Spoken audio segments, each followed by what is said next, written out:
United States Capitol will be in order. Without objection, the chair is authorized to declare the committee in recess at any point.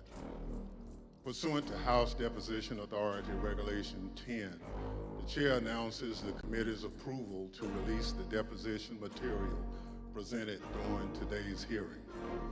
Good morning.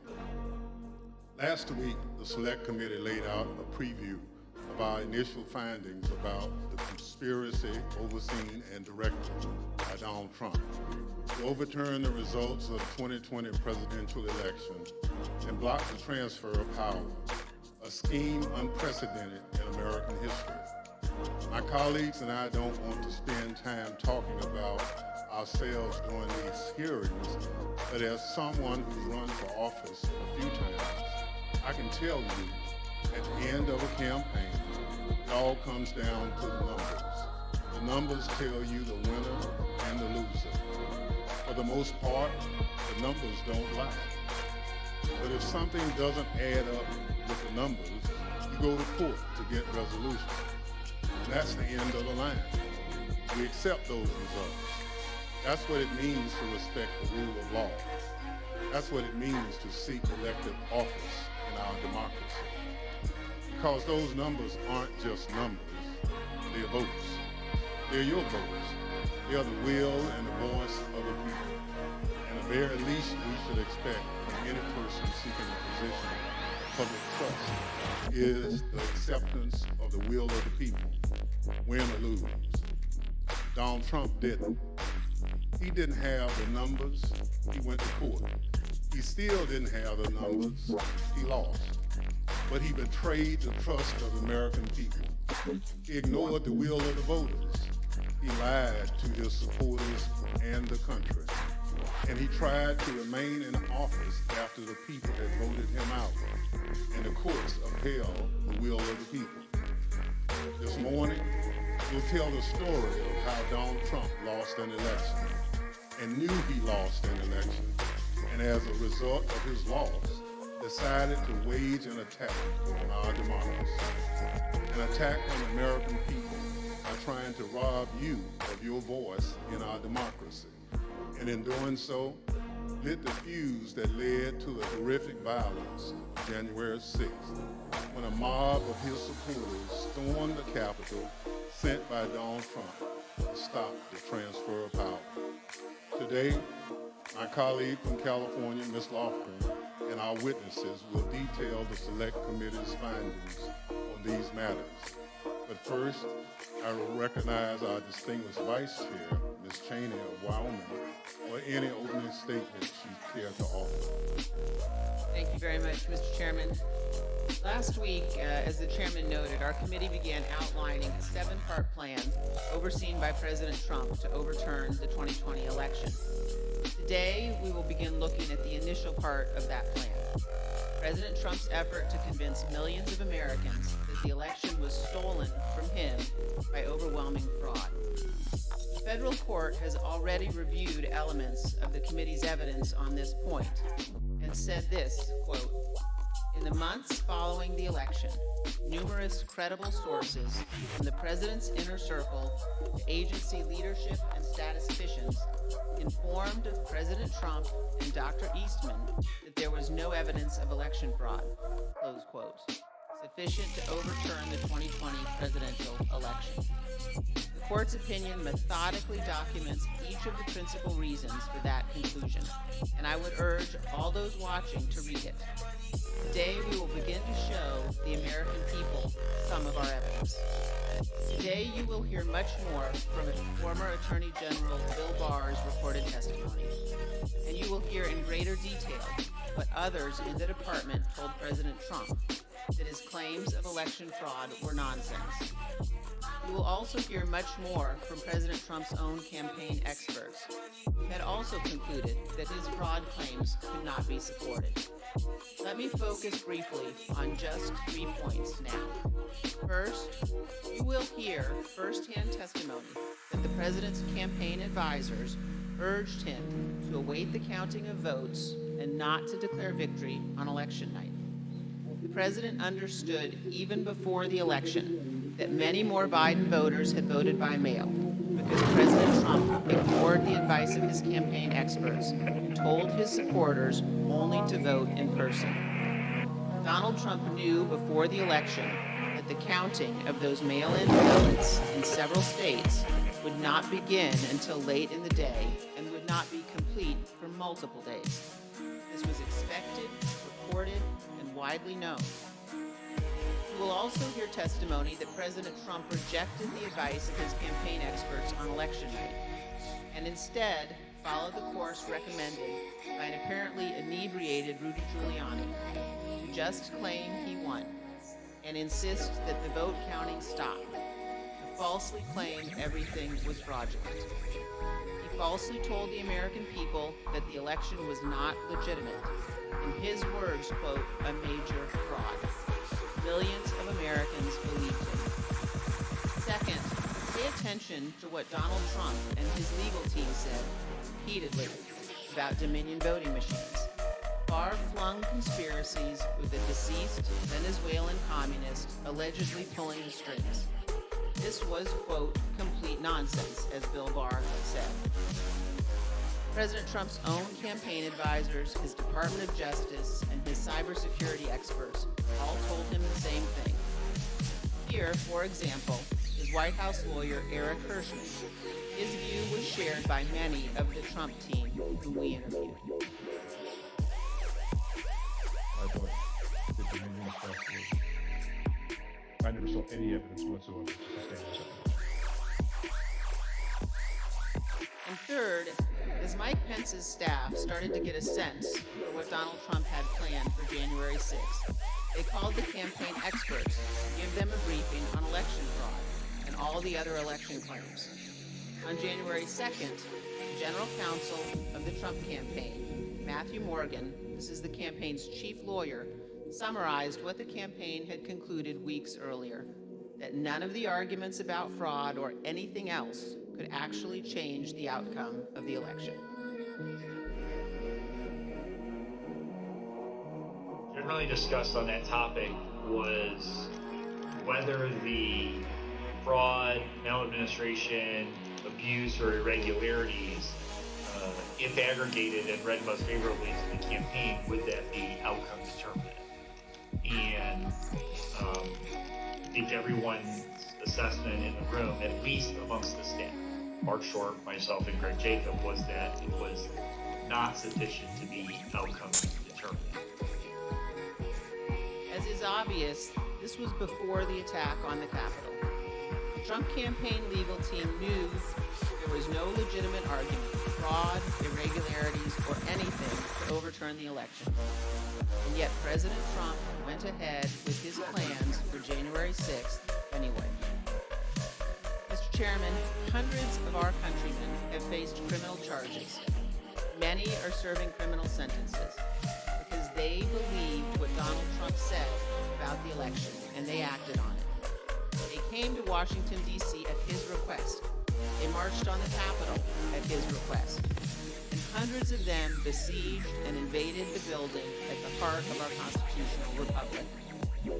As one conservative editorial board put it recently, quote, Mr. Trump betrayed his supporters by conning them on January 6th, and he is still doing it.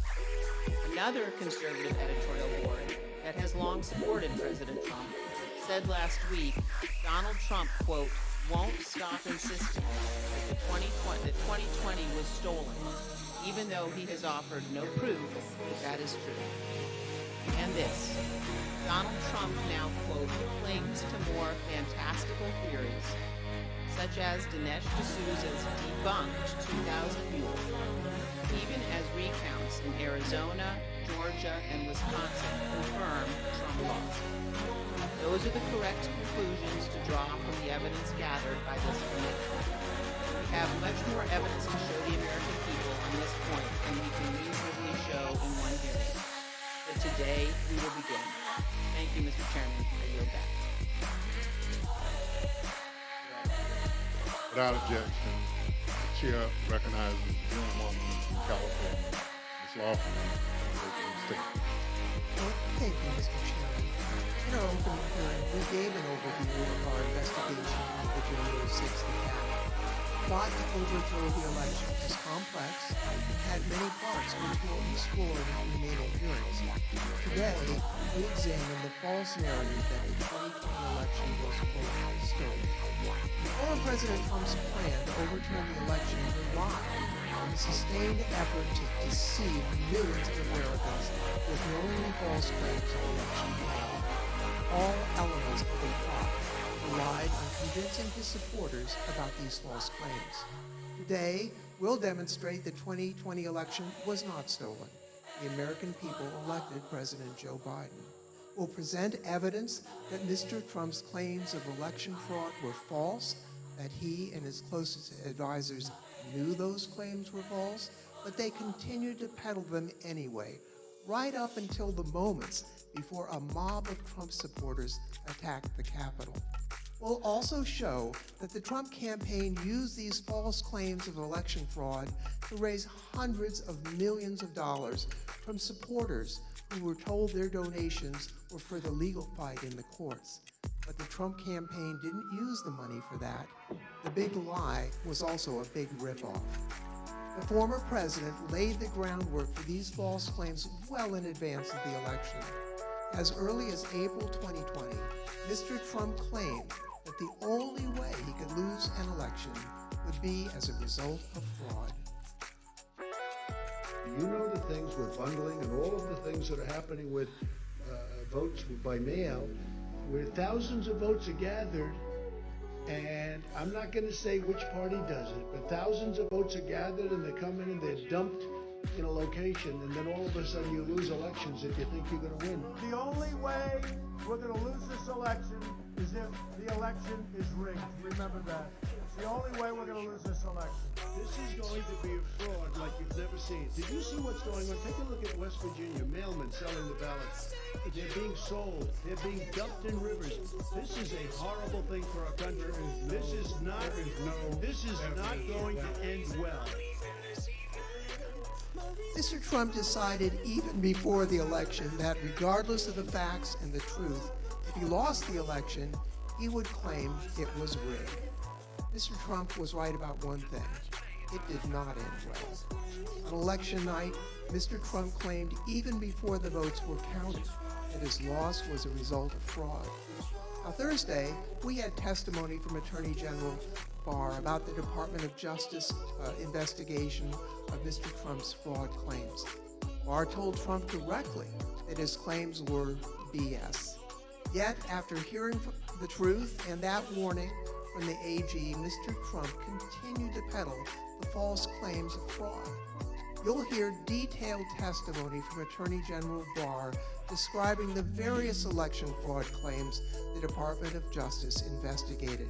He'll tell you how he told Mr. Trump repeatedly that there was no merit to those claims. Mr. Barr will tell us that Mr. Trump's election night claims of fraud were made without regard to the truth and before it was even possible to look for evidence of fraud. Attorney General Barr wasn't alone. You'll see and hear today other Department of Justice officials and senior advisors to Mr. Trump that they told him the claims he was making were not supported by evidence. The election fraud claims were false. Mr. Trump's closest advisors knew it. Mr. Trump knew it. That didn't stop him from pushing the false claims and urging his supporters to, quote, fight like hell, to, quote, take back their country. After he lost the election, various legal challenges were made. You'll hear testimony today from a renowned Republican election litigation lawyer who will explain the normal process by which candidates challenge an election. Rather than accept the results of the election and the decisions of the courts, Mr. Trump pursued a different strategy. He tried to convince the American people the election had been stolen. Many of his supporters believed him, and many still believe him today. The attack on January 6th was a direct and predictable result of Mr. Trump's decision to use false claims of election fraud to overturn the election and to cling to power. Mr. Chairman, I yield back. Thank you very much. I now welcome our first witness. We're joined today by former Fox News politics editor Chris Stillwater. Bill Stepien, President Trump's former campaign manager, was subpoenaed to be here and was in Washington this morning, had to testify. Kevin Marino, Mr. Stepien's attorney, is here with us today. Thank you, Mr. Marino, for coming. And he has advised us that Mr. Stepien's wife went into labor this morning. Mr. Stepien unexpectedly had to travel to be with his wife, and we wish him the best. Due to the depth and rigor of our investigation, through several hours of Mr. Stepien's testimony from when we interviewed him in February, we will be presenting that testimony today. I'll now swear in our witness. The witness will please stand and raise his right hand. You swear or affirm under penalty of perjury that the testimony you're about to give is the truth, the whole truth, and nothing but the truth. So help you God. Thank you. You may be seated. Let the record reflect the witness answered in the affirmative. I now recognize myself for questions. I want to start by showing a video that tells the story of what was going on in the Trump White House on election night in November of 2020. You remember where you were on the night of the election, November the 3rd? I was at the White House. You know where specifically over the course of that night you spent your time within the White House? There was an event that was organized in the residence, so I moved between the residence, a room sort of off the residence where some family members were. I take it the president was upstairs in the residence. He was upstairs. We were kind of on the first floor, so not upstairs. We were with mostly with Ivanka and her brothers and a couple other people who'd be coming in and out. Can you just describe the atmosphere? What were people expecting that night when you got to the White House? I think that there was, typically for people who show up there on election night, it's going to be a self-select, more positive environment. I think people were a little bit nervous, not knowing what was going to happen with the red wave or the red mirage as the debate was being carried out. The Fox News Decision Desk is calling Arizona for Joe Biden. That is a big get for the Biden campaign. Arizona's call. Do you remember that? I do. What do you remember happening where you were when Arizona was called? There was a surprise at the call. Who was surprised? Most everyone in the room. Were you being one of them? Yes. Did that shift the atmosphere or the attitude in the White House? Completely. How so? Can you describe that? Because Fox News was the first one to go out and say that. So was it anger kind of directed towards Fox News for making a call more so than like disappointment that maybe the campaign lost Arizona? All the above. So both anger and disappointment. Both disappointed with Fox and concerned that maybe our data or our numbers weren't accurate. Were you in the White House residence during the sort of past midnight into the early morning hours of November 4th? Yes, oh sure, it went over beyond midnight, yes. Do you remember Rudy Giuliani being at the White House on election night and into the early hours the next morning? I do. What do you remember about when he came?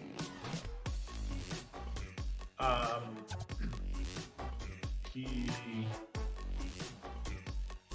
was, I had heard that he was upstairs, in that aforementioned reception area, and he was looking to talk to the president, and it was suggested instead that he come talk to several of us down off the map. You said that you had heard that Mr. Giuliani wanted to talk to the president, and then he was directed your way. Did you end up talking to Mr. Giuliani when he was directed your way? I did. What was that conversation? A lot of conversations were directed my way.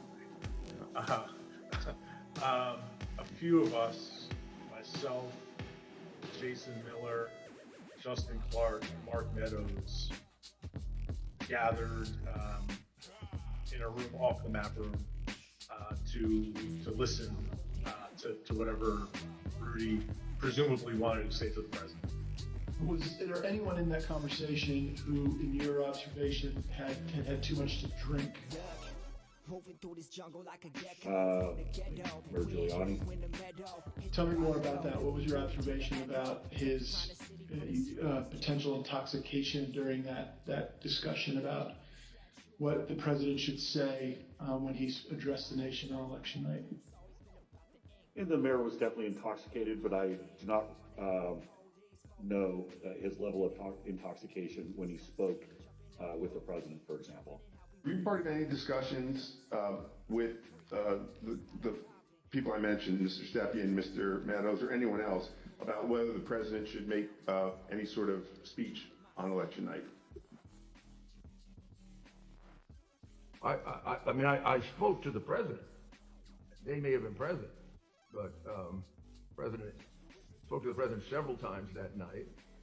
There were suggestions by, I believe it was Mayor Giuliani, to go and declare victory and say that we won it outright.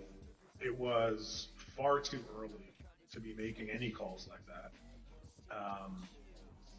Ballots were still being counted. Ballots were still going to be counted for days. And it was far too early to be making any proclamation like that. I remember saying that, to the best of my memory, I was saying that we should not go and declare victory until we had a better sense of the numbers. Okay, can you be more specific about that conversation, in particular what Mayor Giuliani said, your response, and then anybody else in the room's response? I think effectively Mayor Giuliani was saying, we won it, they're stealing it from us, where'd all the votes come from, we need to go say that we won, and essentially that anyone who didn't agree with that position was being weak. What was your view at the time as to what he should or shouldn't say?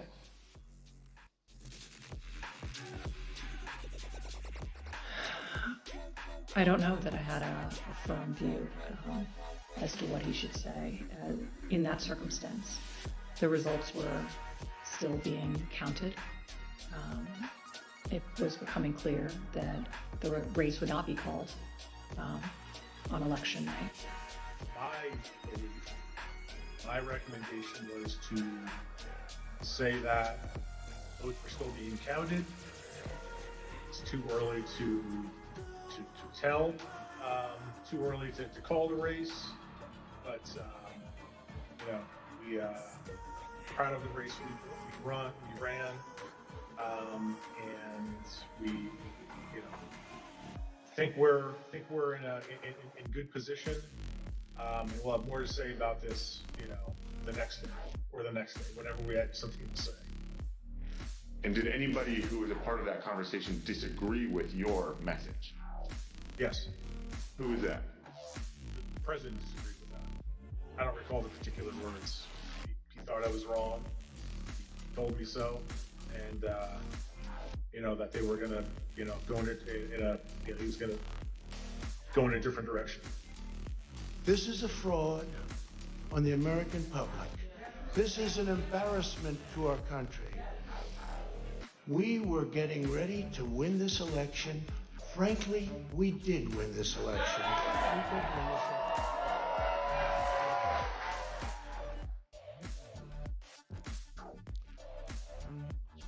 Mr. Steiwalt, did President Trump have any basis to declare victory on November 4th, 2020?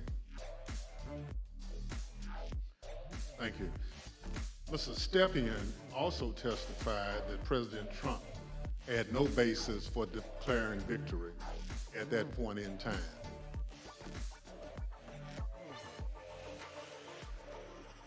My belief My recommendation was to say that votes were still being counted.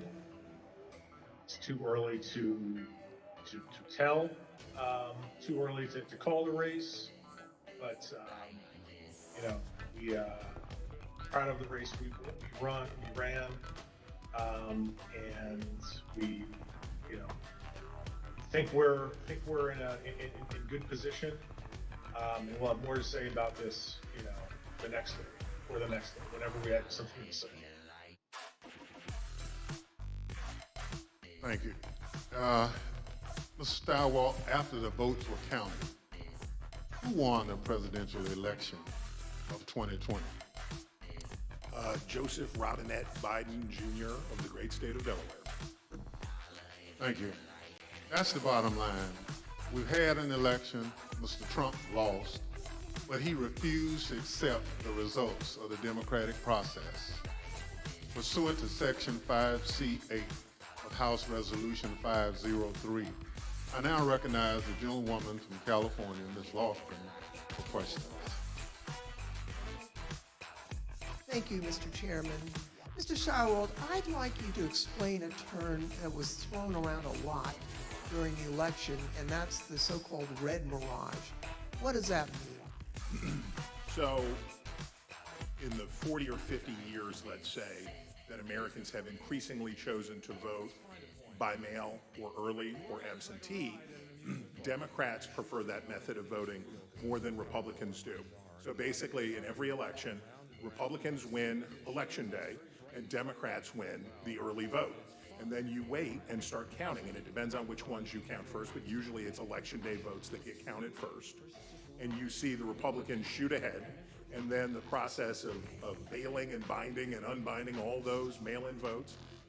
And some states like Pennsylvania refuse to count the votes first, so you have to wait for all of that to come in. So in every election, and certainly a national election, you expect to see the Republican with a lead, but it's not really a lead. When you put together a jigsaw puzzle, it doesn't matter which piece you put in first. It ends up with the same image. So for us, who cares? But that's because no candidate had ever tried to avail themselves of this quirk in the election counting system. We had gone to pains, and I'm proud of the pains we went to make sure that we were informing viewers that this was going to happen, because the Trump campaign and the president had made it clear that they were going to try to exploit this anomaly, and we knew it was going to be bigger because the percentage of early votes was higher, right? We went from about 45% of the votes being early and absentee. Because of the pandemic, that increased by about 50%. So we knew it would be longer, we knew it would be more. So we wanted to keep telling viewers, hey, look, the number that you see here is sort of irrelevant because it's only a small percentage of these votes. So this red mirage, that's really what you expected to happen on election night. Happens every time. Thank you, Mr. Stilwell. Now, I'd like to play a clip of Attorney General Bill Barr, who also explains what was expected to happen on election night. Right out of the box on election night, the president claimed that there was major fraud underway. I mean, this happened, as far as I could tell, before there was actually any potential of looking at evidence. And it seemed to be based on the dynamic that at the end of the evening, a lot of Democratic votes came in, which changed the vote counts in certain states. And that seemed to be the basis for this broad claim that there was major fraud. And I didn't think much of that because people had been talking for weeks, and everyone understood for weeks that that was going to be what happened on election night. Mr. Stepien obviously could not be with us today, and it's proper for him to be with his wife as they welcome their child. But he also had discussions with the president about the red mirage. That is, that it would be a long night and that early votes would favor him, but lots more votes would be counted over the course of the night and the days after. So let's play clip 1 from our interview with Mr. Stepien. I recounted back to that conversation with him, in which I said, just like I said in 2016, it was going to be a long night. I told him in 2020 that, it was going to be a process again, as, the early returns are going to be, positive, and we're going to, be watching the returns of ballots as, they rolled in thereafter. So is it fair to say you're trying to present what you thought would be a realistic picture of what might happen over the course of that night, being election night? That night and the days that followed. Yeah, I always told the president the truth, and I think he expected that from me, and I told him it was going to be a process. It was going to be, we're going to have to wait and see how this turned out. So I just like I did in 2016, I did the same thing in 2020. So let's watch a short clip of President Trump speaking after he received that information from his campaign advisors. We want all voting to stop. We don't want them to find any ballots at 4 o'clock in the morning and add them to the list. So when former President Trump said that, it contradicted what his advisors had warned would happen. We all know that mail-in ballots played an important role in the 2020 election. However, President Trump continuously discouraged mail-in voting. Mr. Stepien was so concerned about the president's position on mail-in voting that in the summer of 2020, he met with President Trump along with House Minority Leader Kevin McCarthy. Let's play clip 4. Meeting that was had, in particular, I invited Kevin McCarthy to join the meeting, he being of like mind on the issue with me, in which we made our case for why we believed mail-in voting not to be a bad thing for his campaign. But the president's mind was made up, and you understand, how many times to, go to the well on a particular topic. Yeah, I understand. Tell me a little bit more about the argument that you and Mr. McCarthy made to the president in that meeting as to why it wasn't a bad thing that mail-in voting was available. Largely two pillars to that argument, both of which I've previously mentioned. One, leaving a good deal to chance, pushing or urging your voters to vote only on election day leaves a lot to chance. That's A. And B, also previously mentioned, the fact that the Trump campaign, Republican National Committee, Republican Party had an advantage of grassroots workers and volunteers on the ground that would allow, an advantage to enhance return rates of ballots that were mailed. Those were the two pillars of the argument. I see. And what, if anything, do you recall Representative McCarthy saying during that meeting? We were echoing the same argument. I mean, his words echoed mine, and vice versa on those two topics. Mr. Stirewalt, you were at the decision desk at Fox News on election night, and you called Arizona early for President Biden, which was controversial. How did you make that call, and where did you think the race stood in the early hours of the next day? Well, it was really controversial to our competitors who we beat so badly by making the correct call first. Our decision desk was the best in the business, and I was very proud to be a part of it. Because we had partnered with the Associated Press and the National Opinion Research Center at the University of Chicago, thanks to my colleague and friend Arnon Mishkin, had built a wonderful device for forecasting the outcomes of elections. So we had a different set of data than our competitors did. We had more research, and we had a better system, and we had a great team. So what you're waiting to see is do the actual votes match up with the expectations in the poll? The real votes are testing the quality of your poll in targeted precincts and in targeted places. And let me tell you, our poll in Arizona was beautiful. And it was doing just what we wanted it to do, and it was cooking up just right. And at some point, and I forget exactly who, but at some point it became clear that Arizona was getting ready to make a call. So we, my boss, Bill Salmon, said we're not making any call until everybody says yes, because that was always our policy, unanimity. And you have to understand, in this room, you have, the best people from academia, Democrats, Republicans, a broad cross-section of people who had worked together for a decade, who were really serious about this stuff. So we knew it would be a consequential call because it was one of 5 states that really mattered, right?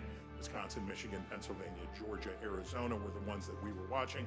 We knew it would be significant to call any one of those 5, but we already knew Trump's chances were very small and getting smaller based on what we had seen. So we were able to make the call early. We were able to beat the competition. We looked around the room, everybody says yay, and on we go. And by the time we found out how much everybody was freaking out and losing their minds over this call, we were already trying to call the next state. We had already moved on. We were to Georgia, we were to North Carolina, we were looking at these other states. So we thought we were pleased, but not surprised. I see. After the election, as of November 7th, in your judgment, what were the chances of President Trump winning the election? After that point? Yes. None. I mean, I guess it's always possible that you could have, a truckload of ballots be found somewhere, I suppose. But once you get into this space, ahead of today, I thought about what are the largest margins that could ever be overturned by a recount, and the kind of stuff that we heard Mike Pence talking about, sounding like a normal Republican that night when he said, we'll keep every challenge. Nothing like that. In a recount, you're talking about hundreds of votes. When we think about calling a race, one of the things that we would think about is it outside the margin of a recount? And when we think about that margin, we think about, in modern history, you're talking about 1,000 votes, 1,500 votes at the way, way outside. Normally, you're talking about hundreds of votes, maybe 300 votes that are going to change. So the idea that through any normal process in any of these states, remember, he had to do it thrice, right? He needed 3 of these states to change. And in order to do that, I mean, you're at an infant, you're better off to play the Powerball than to have that come in. On November 7th, the other major news outlets called the race for President Biden. Now, Mr. Stepien told the committee that he thought the odds were, and this is a quote, very, very, very bleak, and held a meeting with the president that same day. Let's show clip 8, video clip 8. With each day that you're on, and the trajectory of the race on election night, Trump ahead in many states, and as that week wore on, as the 3rd became the 4th, became the 5th, and so on and so forth, and the vote by mail ballots were tabulated. Trump's lead, grew more narrow, and in some places, Biden surpassed, Trump in the vote totals. So as the week wore on, as we paid attention to those numbers multiple times a day, internally, I was feeling less confident for sure. What was your view on the state of the election at that point? Very, very, very bleak.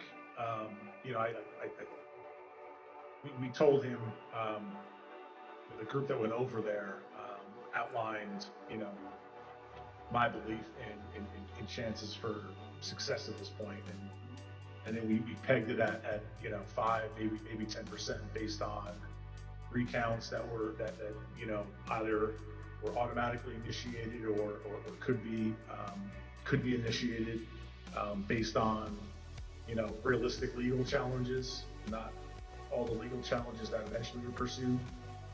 But it was my belief is that it was very, very 5 to 10%. It's not a very good optimistic outlook. Now, as President Trump and others continued to claim that the election was stolen, there were lawyers who were a part of the campaign lawyers, who were responsible for investigating the fraud claims. That includes Alex Cannon, who could not validate the claims that were being made, including those being made by the president. Let's roll video 15. 13. This is an email.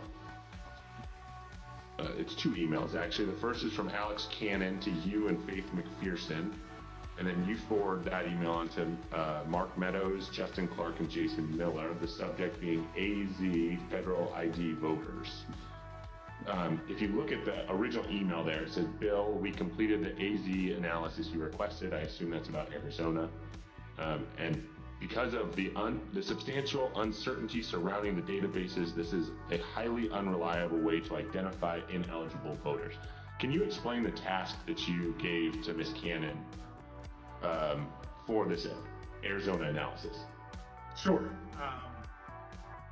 Previously, I described some of my frustration with some of the claims that people would throw at President Trump regarding, you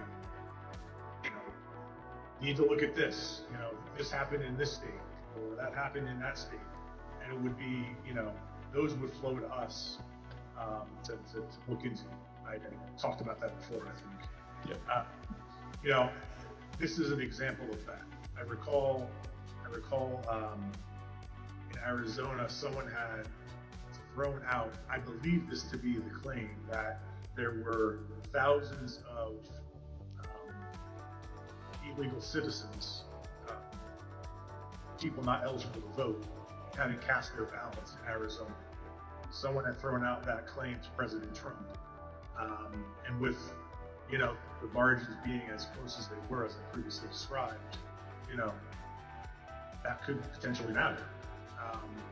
So this wild claim is thrown out, which, on its face didn't seem, realistic or possible to me. I asked Alex to look at the claim, and I haven't read this full email, but I recall the response to that. The reality of that was not illegal citizens voting in the election. It was like overseas voters voting in the election. So obviously, people who were eligible to vote. When these findings were passed up the chain to President Trump, he became frustrated and he replaced the campaign's legal team. Let's play clip 14. I think the president, it was during the second week where things like you just played were occurring, where he was growing increasingly unhappy with his team, me, less so because I was less involved at this point, but still me, growing increasingly unhappy with Justin Clark, and that kind of, paved the way for, Justin to be moved out and Mayor Giuliani to be moved in as the person in charge of, the legal side of the campaign and, for all intents and purposes, the campaign. Now, when Mr. Stepien became campaign manager, he was the second Trump campaign manager for the 2020 race, and there were only about 115 days until Election Day. So let's play the video. I inherited a campaign that was, the day I was hired was President Trump's low point in the 2020 daily average polling against President Biden. It was a campaign at a low point in the polls. It was structurally and fiscally deficient. There was a great deal wrong with the campaign in both of those those areas. So most of my day spent fixing what, and I think I took over with 115 days left in the campaign. Most of my time was spent fixing the things that could be fixed with 115 days left in the campaign. Now, Mr. Stepien has been in the campaign field for a long time, and he worked for lots of different candidates and campaigns. He testified to this committee about his concerns given the claims that Mr. Giuliani and Ms. Powell and their team were making publicly. Let's play clip 15. Okay, and was it important for you, Mr. Stepien, to sort of pull back just for your own professional reputation? You didn't want to be associated with some of what you were hearing from the Giuliani team and others that sort of stepped in the wake of your departure? I didn't mind being categorized. There were two groups of, we called them kind of my team and Rudy's team. I didn't mind being characterized as being part of Team Normal, as reporters, kind of started to do around that point in time. I said, hours ago, early on that, I've been doing this for a long time, 25 years, and I've spanned, political ideologies from Trump to McCain to Bush to Christie, and I can work under a lot of circumstances for a lot of varied, candidates and politicians, but situation where, and I think along the way I've built up a pretty good, I hope, a good reputation for being honest and professional, and I didn't think what was happening was necessarily honest or professional at that point in time. So yeah, that led to me stepping away. So the president did get rid of Team Normal, and I'd like to play a clip showing that the president found the people he needed to perpetuate his claims of fraud. They saw a big truck bringing in 100,000 ballots in garbage cans, in waste paper baskets, in cardboard boxes, and in shopping baskets. And every single one of them was for Biden, because they were being notified by Smartmatic in Frankfurt that Biden was way behind, and they better come up with a lot more ballots, and we can prove every single thing I just said. If you gave me the paper ballots, I could probably turn around each one of these states.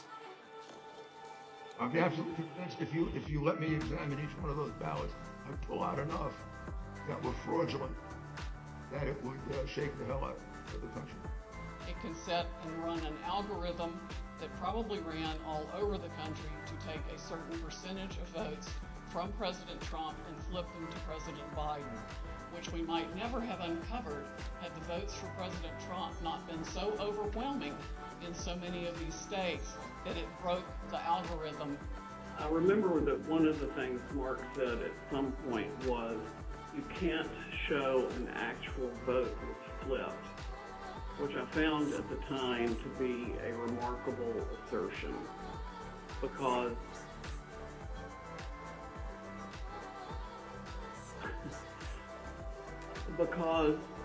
you don't have to have the gun to see the body lying on the floor bleeding out with 5 bullet holes in it was killed by a gun. What they were proposing, I thought was nuts. The theory was also completely nuts. Right? There was a combination of Italians and Germans. I mean, different things have been floating around as to who was involved. Remember, Hugo Chavez, and the Venezuelan, she has an affidavit from somebody who says they wrote a software in, something with the Philippines, just all over the radar. Did you ever share, Mr. Kushner, your view of Mr. Giuliani? Did you ever share your perspective about him with the president?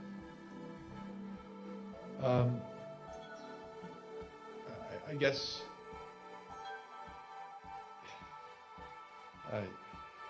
yes. Tell me what you said. Well, basically not the approach I would take if I was you. Okay, and how did he react? How did President Trump react when you shared that view with him? Said, I have confidence in Rudy. I think I had conversations with probably all of our council who are signed up to assist on election day as they disengaged with the campaign. The general consensus was that law firms were not comfortable making the arguments that Rudy Giuliani was making publicly.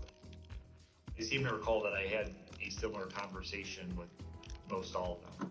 I made it clear I did not agree with the idea of saying the election was stolen and putting out this stuff, which I told the president was bullshit. And, you know, I didn't want to be a part of it, and that's one of the reasons that went into me deciding to leave when I did. Even Sidney Powell, defending herself in a defamation lawsuit brought by Dominion Voting Systems, argued that, quote, no reasonable person would conclude that her statements were truly statements of fact. Mr. Chairman, I yield back. I thank the witness for joining us today. The first panel is now dismissed.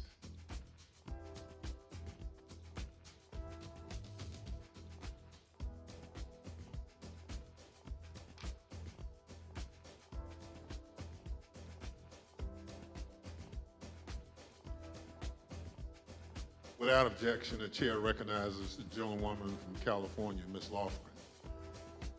Thank you, Mr. Chairman. Last week, we presented the testimony of former Attorney General Bill Barr, who testified before this committee.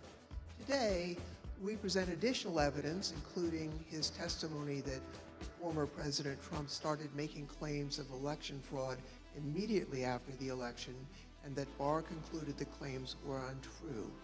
Now, due to the length of Attorney General Barr's testimony, we're only going to include relevant portions at the hearing today. So let's play the video. The department, in fact, when we received specific and credible allegations of fraud, made an effort to look into these to satisfy ourselves that they were without merit. And I was in the posture of trying to figure out, there was an avalanche of all these allegations of fraud that built up over a number of days, and it was like playing whack-a-mole because something would come out one day and then the next day it would be another issue. Also, I was influenced by the fact that all the early claims that I understood were completely bogus and silly and usually based on complete misinformation. And so I didn't consider the quality of claims right out of the box to give me any, feeling that there was really substance here. For the first time since the election, the Attorney General spoke personally with the President on November 23rd, and this was at the White House. Let's play the video, please. So on November 23rd, I hadn't spoken to the president since the election, and in fact, as I said, since the middle of October, roughly. And it was a little getting awkward because obviously he had lost the election and I hadn't said anything to him. And so Cipollone said, I think it's time you come over here. And so I came over to meet with the president in the Oval Office, and Meadows and Cipollone were there. And the president, and this is leading up to this conversation with Kushner, the president said there had been major fraud and that as soon as the facts were out, the results of the election would be reversed. And he went on this for quite a while, as he's prone to do. And then he got to something that I was expecting, which is to say that apparently the Department of Justice doesn't think that it has a role of looking into these fraud claims. So I said, that has to be the campaign that raises that with the state. The department doesn't take sides in elections, and the department is not an extension of your legal team. And our role is to investigate fraud, and we'll look at something if it's specific, credible, and could have affected the outcome of the election, and we're doing that, and it's just not. They're just not meritorious. They're not panning out. And as I walked out of the Oval Office, Jared was there with Dan Scavino, who ran the president's social media, and who I thought was a reasonable guy and believe is a reasonable guy. And I said, how long is he going to carry on with this stolen election stuff? Where's this going to go? And by that time, Meadows had caught up with me and leaving the office and caught up with me and said that he said, look, I think that he's becoming more realistic and knows that there's a limit to how far I can take this. And then Jerry said, you're working. Attorney General told him his claims of election fraud were false. President Trump continued to promote these claims. I felt that things continued to deteriorate between the 23rd and the weekend of the 29th. And then on November 29th, he appeared on Maria Bartiromo's show, Sunday Futures, I believe it was, and he said that the department was missing in action. Well, no, we had glitches where they moved thousands of votes from my account to Biden's account, and these are glitches. So they're not glitches, they're theft. This election was over, and then they did dumps. They call them dumps, big, massive dumps. In Michigan and Pennsylvania and all over. How the FBI and Department of Justice, I don't know, maybe they're involved, but how people are allowed to get away from this stuff, with this stuff is unbelievable. Now, spurred by what he saw, Barr told the Associated Press on December 1st that there was no evidence of election fraud. And immediately after Attorney General Barr's statement went public, Mr. Trump berated and he nearly fired Barr. But Barr persisted in telling the president that there was no evidence to support the fraud claims. This got under my skin, but I also felt it was time for me to say something. So I set up a lunch with the AP reporter, Mike Balsamo, and I told him at lunch, I made this statement, that to date we have not seen fraud on a scale that could have affected a different outcome in the election. I had a later meeting scheduled at the White House at 3 o'clock with Meadows. This was previously scheduled, so I knew this was going to come up, and I went over there and I told my secretary that I thought I would probably be fired and told not to go home. I mean, not to go back to my office. So I said, you might have to pack up for me. And so when I got over there, I met with the chief of staff. He said the president was angry. He didn't really get into the issue of the fraud. And then I went up to Pat Cipolloni's office and we were talking with each other. And word came down that he wanted us both to go to the Oval. And the president was as mad as I've ever seen him, and he was trying to control himself. And the president said, well, this is killing me.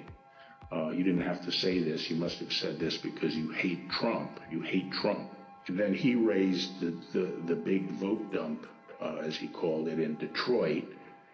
And that, he said people saw boxes coming into the counting station at all hours of the morning and so forth. And I explained to him that at that point I knew the exact number of precincts in Detroit. I think it was 630 something. I said, Mr. President, there are 630 precincts in Detroit, and unlike elsewhere in the state, they centralized the counting process, so they're not counted in each precinct. They're moved to counting stations, and so the normal process would involve boxes coming in at all different hours. So there's nothing.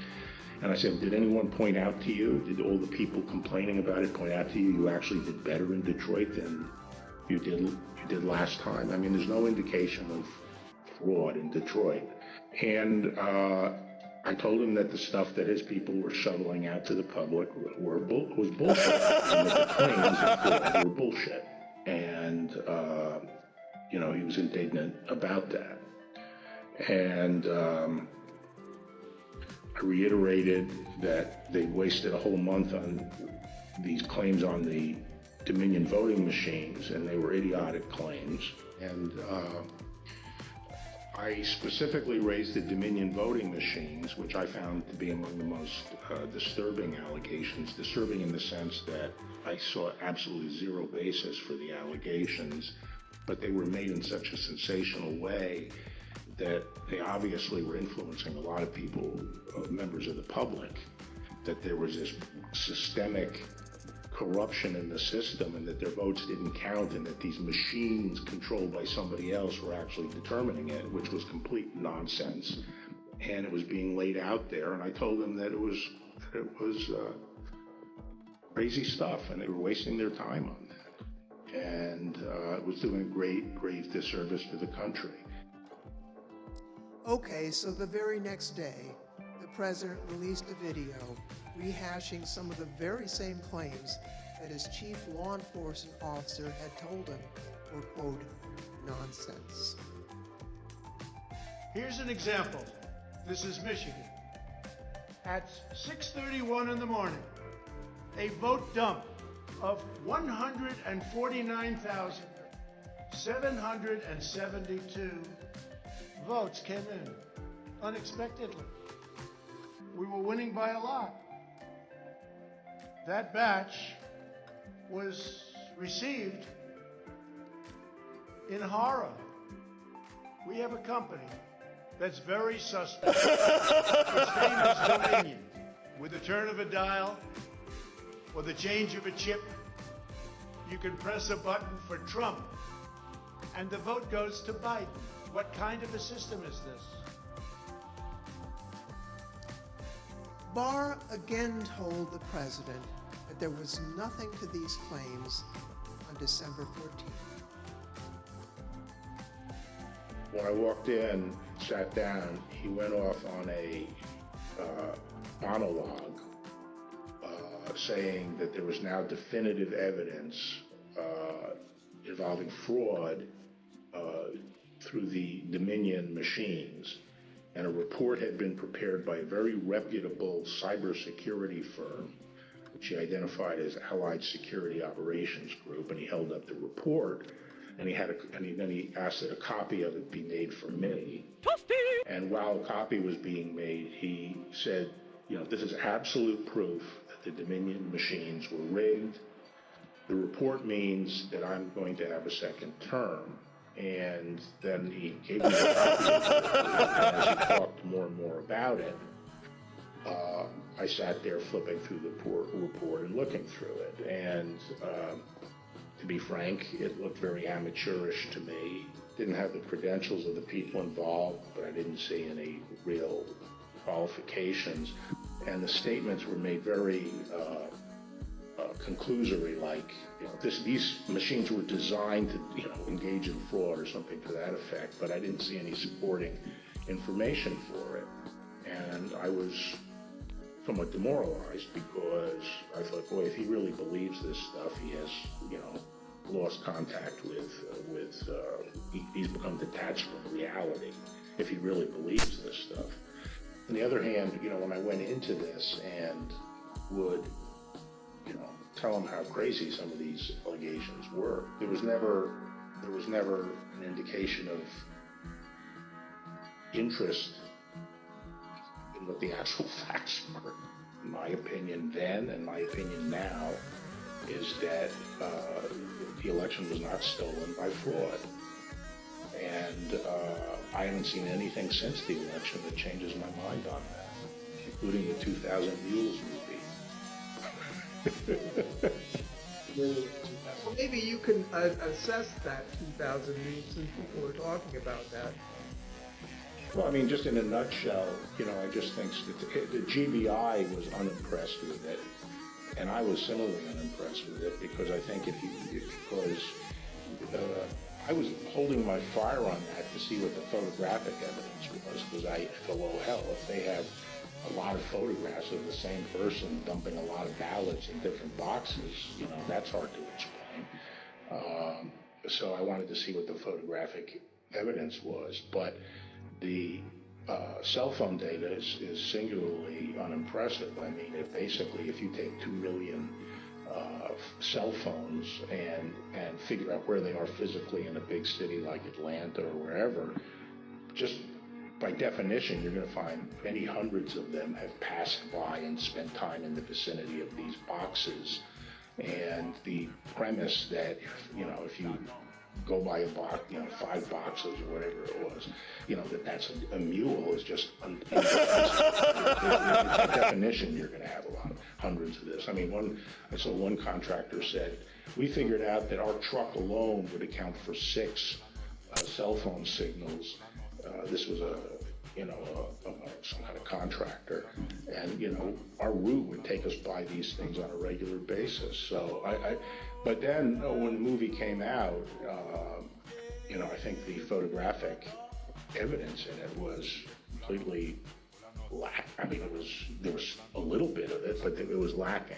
It didn't establish widespread illegal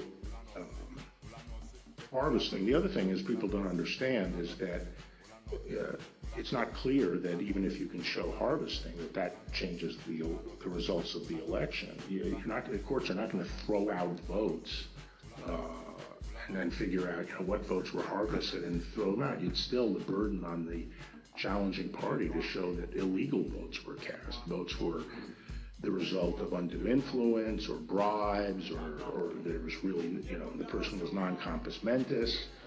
But absent that evidence, I just didn't see courts throwing out votes anyway. I felt that before the election, it was possible to talk sense to the president. And while you sometimes had to engage in, a big wrestling match with him, that it was possible to keep things on track, but I felt that after the election he didn't seem to be listening, and I didn't think it was, that I was inclined not to stay around if he wasn't listening to advice from me or his other cabinet secretaries.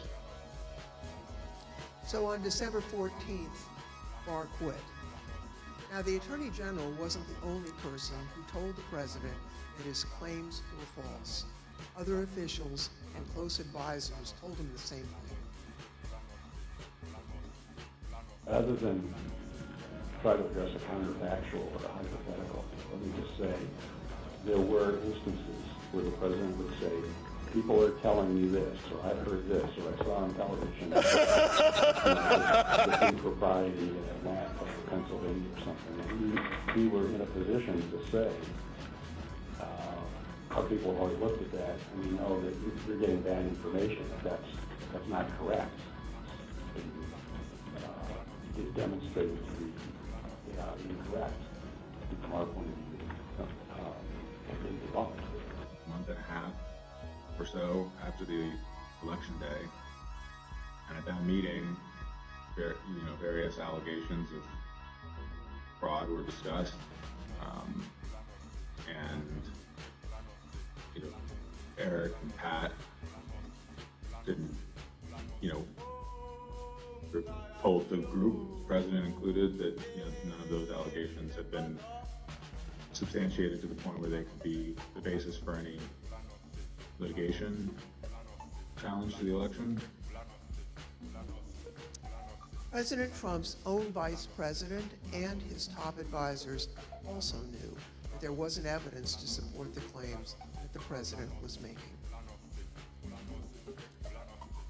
Anyone else other than Mr. Meadows who asked you about the status outside of your legal group, Mr. Morgan and the others you mentioned? Anyone else who asked you the status of what you were finding in your assessment of it? Yes, sir. Who's that? Peter Navarro. When did you talk to Mr. Navarro? Mid-November. Around the same time as Mr. Meadows? Yes, sir. And tell me about that conversation. I recall him asking me questions about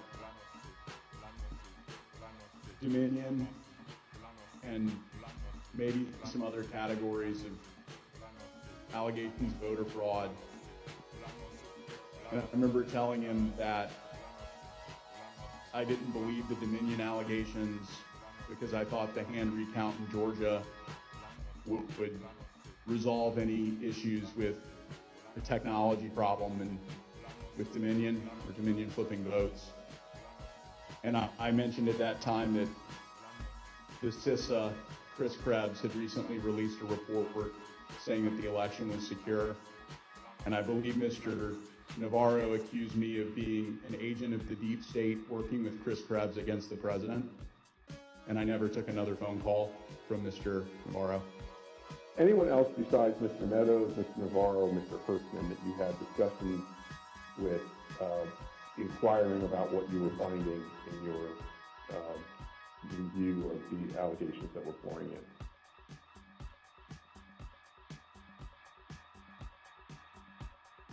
I believe I had about a 15-second conversation with the vice president about it as well. When was that? During one of the visits to the White House. I don't know which one. I think it was the first one in November. I had met him briefly at the campaign, and he remembered me and saw me. And he asked what I was doing on the campaign, and I told him that, we were looking into some of the issues related to voter fraud.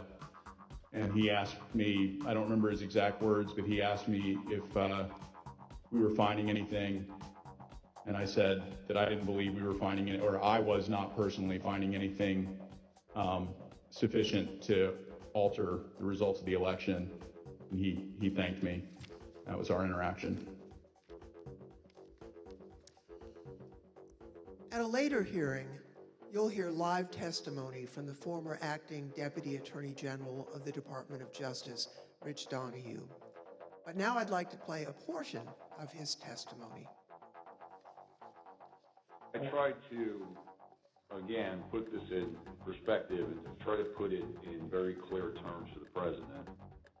And I said something to the effect of, sir, we've done dozens of investigations, hundreds of interviews. The major allegations are not supported by the evidence developed. We've looked at Georgia, Pennsylvania, Michigan, Nevada. We're doing our job. Much of the info you're getting is false. And then I went into, for instance, this thing from Michigan, this report about 68% error rate. Reality is it was only 0.0063% error rate, less than 1 in 15,000. So the president accepted that. He said, okay, fine, but what about the others? And again, this gets back to the point that there were so many of these allegations that when you gave him a very direct answer on one of them, he wouldn't fight us on it, but he would move to another allegation. So then I talked about a little bit about the Pennsylvania truck driver. This is another allegation that had come up. And this claim was by a truck driver who believed, perhaps honestly, that he had transported an entire tractor-trailer truck full of ballots from New York to Pennsylvania. And this was, again, out there in the public and discussed. And I essentially said, look, we looked at that allegation. We looked at both ends, both the people who load the truck and the people who unload the truck. And that allegation was not supported by the evidence. Again, he said, okay. Then he said, no, I didn't mention that one. What about the others? And I said, okay, well, with regard to Georgia, we looked at the tape, we interviewed the witnesses. There is no suitcase. The president kept fixating on this suitcase that supposedly had fraudulent ballots, that the suitcase was rolled out from under the table.